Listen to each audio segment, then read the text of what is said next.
The Peak Rescue Division, a system of roving ambulances, is the newest addition to Hillsborough County's fire department. Since these units don't sit around at a home base, it cuts down response time, around 42 seconds on average. Public Safety Information Chief Rob Herron explains exactly how significant that can be in a fire. The longer they're not getting blood to their brain and without CPR being done, the worse their outcome could be. So that 42 seconds might not sound like much, but hold your breath for 42 seconds and tell me after that, would you want somebody to start helping you? The division will run 12 hours a day, 7 days a week, even during holidays. There's also a psychological element. Hillsborough occupational therapist Paul Scaglione says that it helps knowing the response time is going down. I work in home health, and people start to go bad, and they sometimes are getting worse quickly. 42 seconds makes a difference. So I'm really glad. Hillsborough County officials say they aim to start operations in the spring. In Tampa, Aiden Poff reporting for Z News.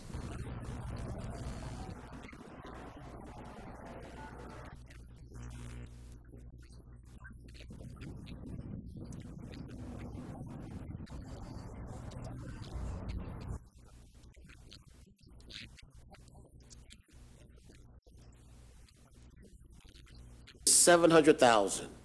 And we project we'll be able to operate 25% more service on a year-round basis.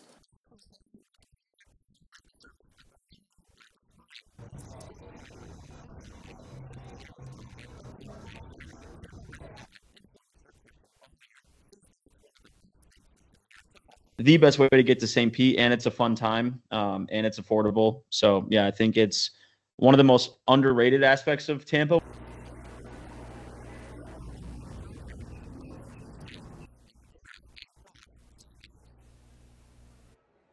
Everybody loves a good underdog story, and that's exactly what USF Golf gave us this past week. USF Women's Golf took home a podium finish at the Pat Bradley Invitational.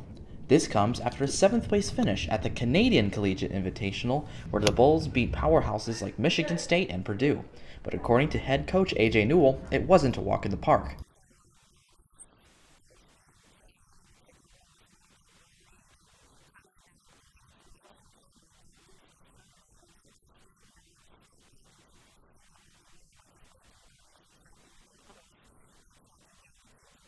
The coaches said they entered the tournament determined to win, but the first round didn't go how they planned. Emma Kim, who led the team at the Canadian Invitational, said something had to change.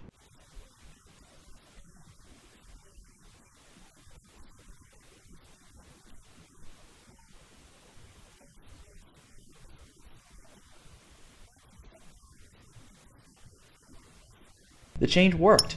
Tiffany Knight and Regina Placencia led the team, tying for 6th with a combined 14 birdies. The team finished with a strong second-place performance. Next, the Bulls are headed to the Bahamas for the White Sands Bahamas Invitational on October 24th.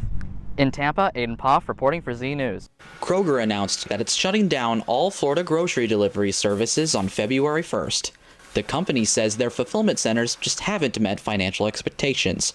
Kroger customer Ryan Goulet tells us about her reaction when she heard the service was leaving. Yeah, I was just happy that we took advantage of the delivery service while we had the chance.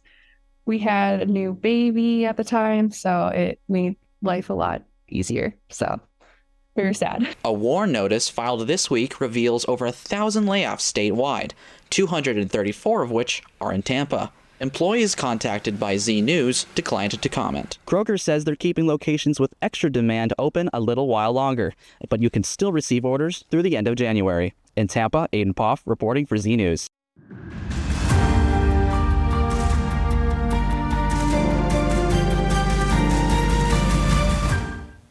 Welcome back to Z News. I'm AJ Trusello. And I'm Aiden Poff. Newcomer Nia Young defeated veteran politician Thomas Scott for the Tampa City Council District 5 seat during the runoff election. Reporter Noah Vinsky tells us why Young decided to run. Young claimed 61% of the vote. In Tampa, Noah Vinsky reporting for Z News. As the holiday season approaches, one organization is making sure every child has a reason to smile. Reporter Eric Charpentier tells us more. In Polk County, the Toys for Tots. Welcome to Z News. I'm Madison Gotham. And I'm Aiden Poff. It's been 1 year since the hurricanes Helene and Milton. Reporter Jada Knobloch shows us how the community is recovering. Hello and welcome back to Z News. I'm Madison Gotham. And I'm Aiden Poff. Downtown Tampa may be taking things to new heights with a proposal for a new Ferris wheel. Leah Marcy joins us with more on this story. Imagine this. You're outside in the heat, and the only thing on your mind is finishing your yard work. But what would you do if you saw a meteor falling from the sky? Well, that's the situation a local Riverview woman found herself in. Ellie Merritt pulled out her phone and started recording. The fireball was only visible for a few seconds. Although we can't confirm exactly what it was, there happens to be an active meteor shower right now, which according to the American Meteor Society is visible from most of the world.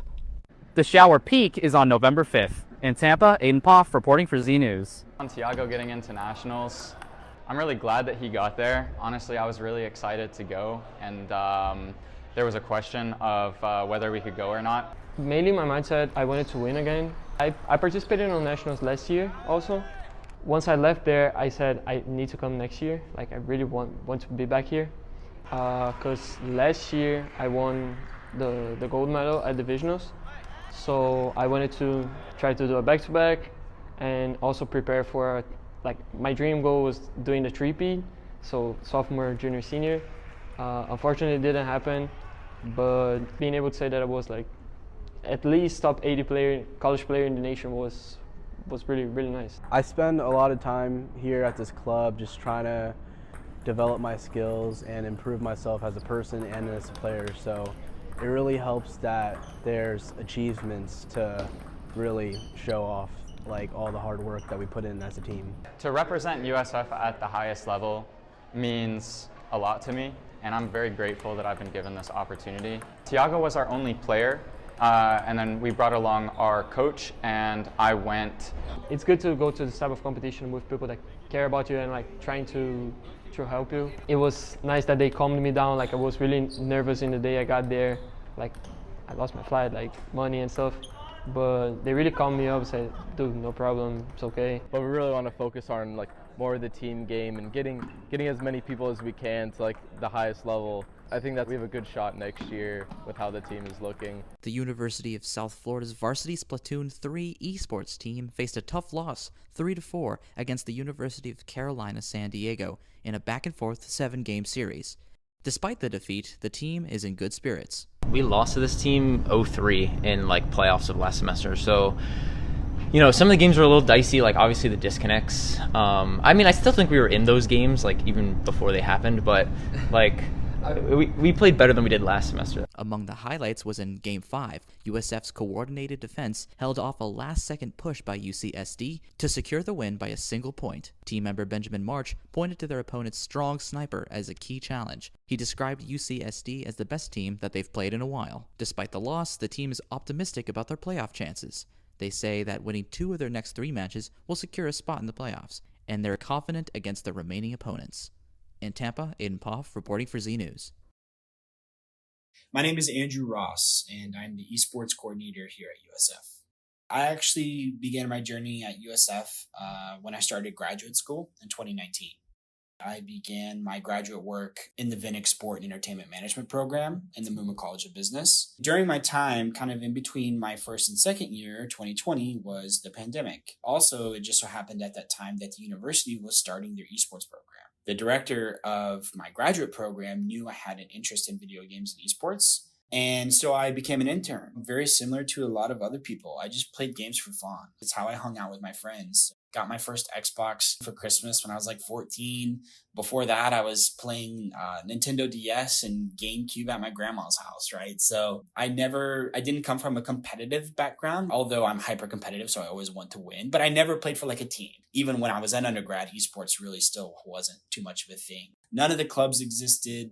We didn't have a space. It was like completely just, concept. Then my second year of graduate school, I became a graduate assistant. So officially for the program, I was a GA. Once I graduated from my program in 2021, they then hired me on as the first full-time esports coordinator for the university. What I love the most is for our esports club specifically, you can talk to club officers and they'll tell you a lot of the same. Traditionally, most of our club officers for our esport clubs, this is the first leadership position that they've had on campus. And for a lot of our members of those esport clubs, this is the first extracurricular activity that they've been involved with. Because up until now, they maybe haven't really found their niche.